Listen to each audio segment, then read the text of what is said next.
রাত তখন 11:47। চারপাশে অদ্ভুত নীরবতা, যেন পুরো পৃথিবী হঠাৎ করে থেমে গেছে। রিফাত তার বাইক নিয়ে ধীরে ধীরে এগিয়ে যাচ্ছিল গ্রামের শেষ প্রান্তের দিকে। শহরের ছেলে এসব গ্রাম্য ভূতের গল্প সে কখনোই বিশ্বাস করত না, কিন্তু আজকে তার বুকের ভেতর কেমন একটা চাপা অস্বস্তি কাজ করছিল। বিকেলে গ্রামের এক বুড়ো লোক তাকে থামিয়ে বলেছিল, বাবা, ওই কালো বাড়ির দিকে যাস না, ওখানে যারা গেছে কেউ আর ফিরে আসে নাই।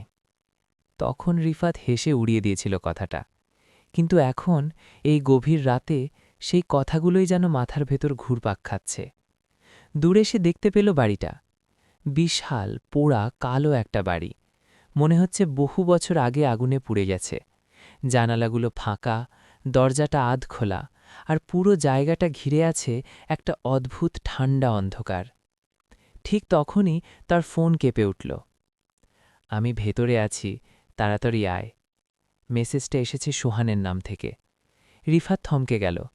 সোহান তো তাকে গ্রামের মোড়ে অপেক্ষা করতে বলেছিল, সে এখানে কেন? আর নম্বরটাও অদ্ভুত লাগছে। তবুও সে ভাবল হয়তো মজা করছে। সে ধীরে ধীরে বাড়ির দিকে এগিয়ে গেল। যতই কাছে যাচ্ছিল ততই মনে হচ্ছে বাতাস ভারী হয়ে যাচ্ছে।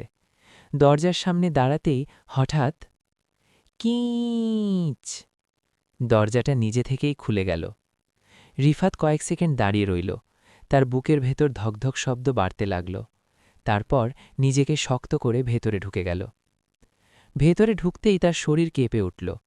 হঠাৎ করে চারপাশের তাপমাত্রা অনেক কমে গেছে। তার নিঃশ্বাস থেকে ধোঁয়া বেরোচ্ছে, যেন বরফের মধ্যে দাঁড়িয়ে আছে।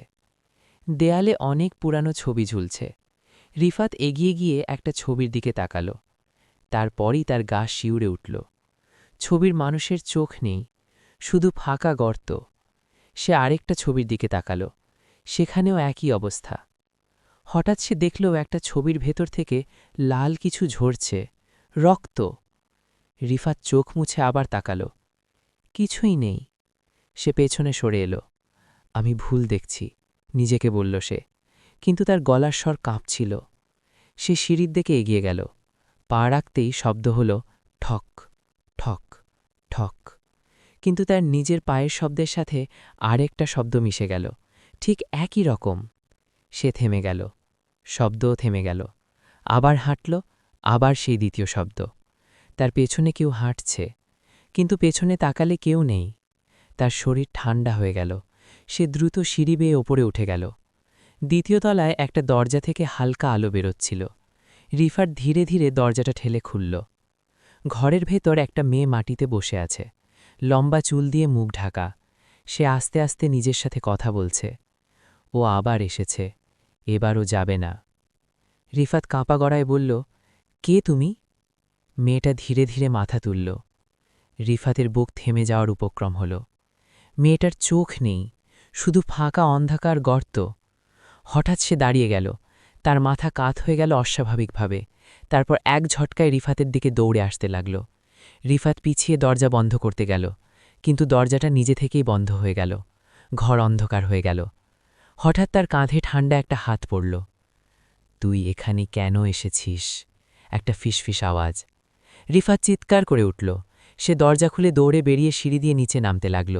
নিচে নেমে দরজার দিকে তাকিয়ে সে স্তব্ধ হয়ে গেল। দরজা নেই। যেখানে দরজা ছিল সেখানে এখন একটা শক্ত দেয়াল। সে আটকা পড়ে গেছে। ঠিক তখনই তার ফোন বেজে উঠল। সোহান কলিং। কাঁপতে কাঁপতে সে কল ধরল। তুই কোথায়? ওপাশ থেকে ভাঙা কর্কশ গলা। আমি তো অনেক আগেই মরে গেছি। কল কেটে গেল। রিফাতের হাত থেকে ফোন পড়ে গেল। চারপাশে হঠাৎ ফিসফিস আওয়াজ শুরু হলো। দেয়ালের ভেতর থেকে, মেঝের নিচ থেকে, ছাদের ওপর থেকে, সব জায়গা থেকে। থাক, আমাদের সাথে থাক। সে দৌড়াতে লাগল, এক ঘর থেকে আরেক ঘরে, কিন্তু প্রতিটা ঘরই একই রকম, একই দেয়াল, একই ছবি, একই অন্ধকার। হঠাৎ সে একটা ঘরে ঢুকে একটা আয়না দেখল। সে নিজের দিকে তাকাল।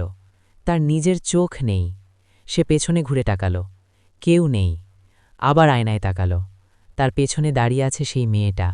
ধীরে ধীরে তার কানে ফিসফিস করে বলল, তুই যখন ঢুকেছিস তখন থেকেই তুই আমাদের। হঠাৎ চারপাশে আগুন জ্বলে উঠল। পুরো বাড়িটা আবার আগুনে পুড়তে শুরু করল যেন।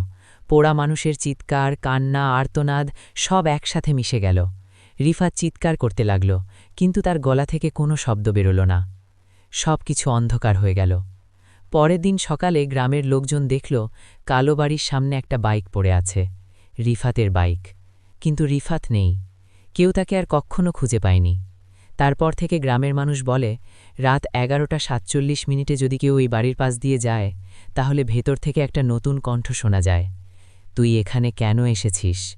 আর জানালার ভেতর দাঁড়িয়ে থাকে একজন, চোখবিহীন, যে একসময় মানুষ ছিল, যার নাম ছিল রিফাত।